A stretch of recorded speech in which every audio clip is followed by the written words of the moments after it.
25 सितंबर 2025 प्रात मुरली ओम शांति बाप दादा मधुबन। मीठे बच्चे, यह ड्रामा का खेल एक्यूरेट चल रहा है, जिसका जो पार्ट जिस घड़ी होना चाहिए वही रिपीट हो रहा है। यह बात यथार्थ रीति समझना है। प्रश्न: तुम बच्चों का प्रभाव कब निकलेगा? अभी तक किस शक्ति की कमी है? उत्तर: जब योग में मजबूत होंगे तब प्रभाव निकलेगा। अभी वह जौहर नहीं है। याद से ही शक्ति मिलती है। ज्ञान तलवार में याद का जौहर चाहिए, जो अभी तक कम है। अगर अपने को आत्मा समझ बाप को याद करते रहो तो बेड़ा पार हो जाएगा। यह सेकंड की ही बात है। धारणा के लिए मुख्य सार: एक, मंदिरों आदि को देखते सदा यह स्मृति रहे कि यह सब हमारे ही यादगार हैं।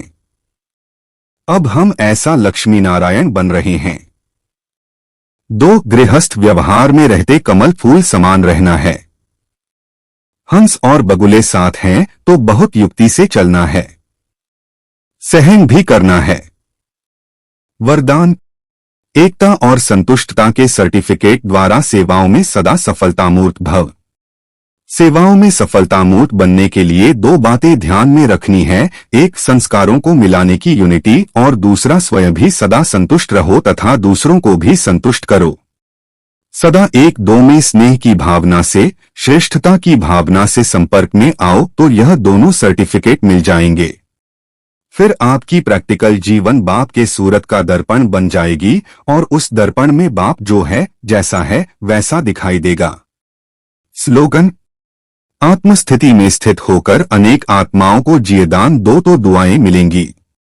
अव्यक्त इशारे: अब लगन की अग्नि को प्रज्वलित कर योग को ज्वाला रूप बनाओ। जैसे अग्नि में कोई भी चीज डालो तो नाम, रूप, गुण सब बदल जाता है, ऐसे जब बाप के याद के लगन की अग्नि में पड़ते हो तो परिवर्तन हो जाते हो। मनुष्य से ब्राह्मण बन जाते, फिर ब्राह्मण से फरिश्ता सो देवता बन जाते।